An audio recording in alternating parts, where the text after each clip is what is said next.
Okay, well, the Cavs are getting the matchup they called for with the Pistons in the second round. The matchup they wanted that they said back in March. I don't know what outlet, but obviously there was the noise about how they didn't fear Detroit, that they were comfortable with that potential second round matchup, and they are getting it. They beat the Raptors in Game 7, a dominant second half, after a bit of a scare there through the first quarter and a half, where Toronto looked like they were just out hustling them in all facets. The amount of loose ball fouls the Cavs had in that first quarter and a half was ridiculous. It was like 5 or 6 of them, I believe. And then ultimately, the Cavs dominated the glass in that third quarter. At the end of that second quarter, had 58 rebounds, like 20 offensive rebounds, I believe. Let me get the exact number correct for you guys. Was it 20? I'm tripping. 19 offensive rebounds. Oh, no, this was Game 6. This is what happens when I record at 10:34 p.m. at night. I don't like recording at night here, so forgive me for this. But let's see, how much rebounds do they have offensively? It's 20 offensive rebounds. I was correct. 50 or 60 total for the game, rather 60 total. And obviously the big man leading the way for them was Jarrett Allen. What a third quarter that Jarrett Allen had. I'm not going to lie. In the first quarter, there was like a moment where he just dropped the pass. I believe he dropped the pass, turned it over. And I was making a joke about how the brights are too light for him. And man, the lights weren't bright when he got out of that halftime locker room in that third quarter. He was insane. Must have had 12 or 14 points in that third quarter. Had 10, 12 rebounds. Had his presence felt in that entire quarter. Got to the line a bunch of times. He finished with 14 free throw attempts. Just so much admiration for what Jarrett Allen did in that third quarter, setting the tone. Someone had to, for Cleveland, someone had to set the tone from a physicality standpoint, because Toronto was toying with them in that first quarter and a half. And despite the lack of offensive talent Toronto has at their display, without Brandon Ingram, without Emmanuel Quickly this whole series, just in general, even if they had those two guys, Cleveland has the significant talent, offensive creation advantage over Toronto, even if Toronto was fully healthy, let alone the current circumstances. So it was crucial for the Cavs to kind of just match Toronto's physicality. And once they did, they ran away with this game, and it wasn't particularly close. It was the typical more talented team game script that unfolded even in the Orlando game, where it's the team who's less talented usually puts up a good fight in the first half of these Game 7s, or even a pivotal Game 6, right? They'll be able to match the team and go into halftime down 2, down 4, maybe even up 2, but it's usually they're down a couple points or it's tied, and then once that third quarter starts, it really reminds me of the Warriors back in the mid-2010s. That third quarter hit with the Warriors when they were going up against an 8 seed, whether it was Portland, I believe in 2017, or Houston in 2015, was it? Those games would be tied at halftime, and specifically that Portland series in 2017, where it's those games are tied at halftime, and then the Warriors do that Warrior run, and like the Cavs and Pistons did today, the better team ultimately or usually makes that run, and the game gets out of hand, as we saw. The big thing for Toronto here, guys, was just the lack of offense. How much of their shots came from just those three guys, and shout out to Jamal Shed, who came up huge. Obviously his defense. He's known for his defensive prowess. Has been known for his defensive prowess since his days at Houston in college. But offensively, he was huge. Getting to the basket, applying pressure at the rim.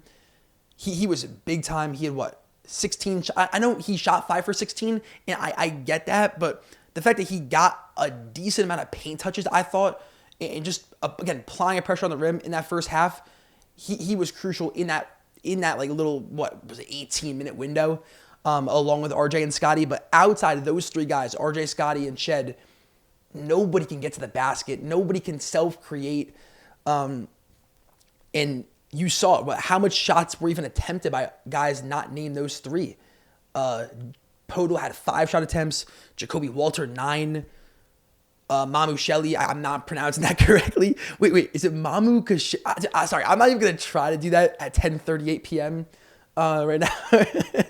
But forgive me for that, Toronto fans. And forgive me for that. But 6 shot attempts for him. Battle had 3. CMB 5. Lawson 4. These guys aren't going to really get up a lot of attempts. They desperately needed more offense. And you saw RJ was basically having to force the issue because in the lineups without Scotty in that second half, like when he's the only guy out because Scotty was in foul trouble with 5 fouls. Like when RJ's the only guy out there who can create, it's tough. And you even saw, like, look at the minutes. So Scotty had 37 minutes today. He was a plus minus of 0. They didn't get outscored at all with Scotty, just 0 in those 37 minutes. Get outscored by 12 in those 11 minutes when he's off the floor. RJ played 43. He was only a -4. That means in the 5 minutes he was out, Cleveland outscored Toronto by 8.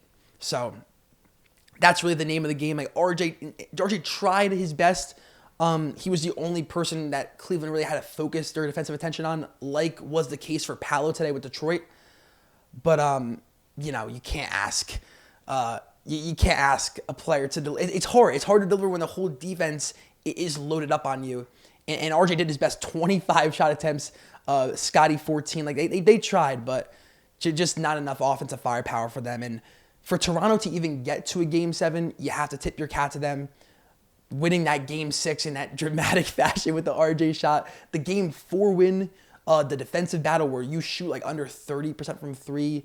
Like you shot like 30? I think you shot 33% from the field, and you shot 14% from 3. I'm sure 14% from 3. Or was it even less? I think it was 4 for 30 from 3. So you have to love just the effort Toronto had without their starting point guard Emmanuel Quickley for the series, with Brandon Ingram not out there basically the last 3 games. Because remember, when he went out in Game 5, they were up like 10, 12 points in that Game 5 prior to him getting hurt. So to battle like they had in these 3 games with basically just such limited offensive talent, this was already a team that if they were fully loaded, you were kind of thinking like other top contenders are going to make food of this team. It's going to be light work because Toronto just can't match the offensive talent that these other, top 4 teams can, like Cleveland, like Boston, New York, Philadelphia. Like, I'm leaving out Detroit. Detroit's a weird, kind of case study with that because I think Detroit is kind of similar, but obviously Detroit has the best defense in the Eastern Conference, the best, or still an elite, like first team All-NBA player in Cade that Toronto just doesn't have. But moving on to the Cavs side of things, because, enough with Toronto. Good season, right? Toronto, I think I'm a little bit like less of a person who's encouraged for the future because I think they still need to figure out how are we going to get better? Like, what's the next step from here?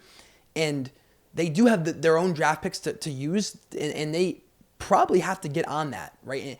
And get like this summer, I think Toronto, I expect them to be aggressive, and I expect them to make a move because you can't stay stalled with this core. That this core isn't good enough. You have to make a move for another guy. But for the Cleveland stuff, man, I'm not really encouraged overall with this performance from a big picture standpoint, from the fact that the first 18 minutes of this game versus a undermanned Toronto team, you come out there and just let them bully you like that.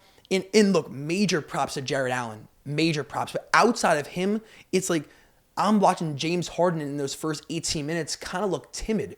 Up until the 5-minute mark of the second quarter, James he only had 5 points and attempted like 3 shots. He was like 1 of 3 from the field, 5 points at the 5-minute mark of the second quarter when the game is 43-36. Like, that is just inexcusable. Inexcusable. And I think it's a thing where James was in his own head with his past Game 7 struggles. Obviously, the Game 7 last year versus Denver, the Game 7 in 2023 versus Boston when he was with Philly. Like, you could tell it, he was kind of in his head. And then once the other players on Cleveland stepped up and the game kind of settled down, the crowd got into it, the momentum for Cleveland swung, then James got more comfortable. But James was tense, man. When that game was close and they were down, like, he was tense. And man, that's the thing about James that I'm concerned about. Like, not to like, psychoanalyze him, but that is just not an encouraging sign from your second best player, especially going into this next round now where Detroit is a different animal than Toronto. Like this isn't going to be. This was by far the easiest, I think, first round matchup you could have gotten in the Eastern Conference.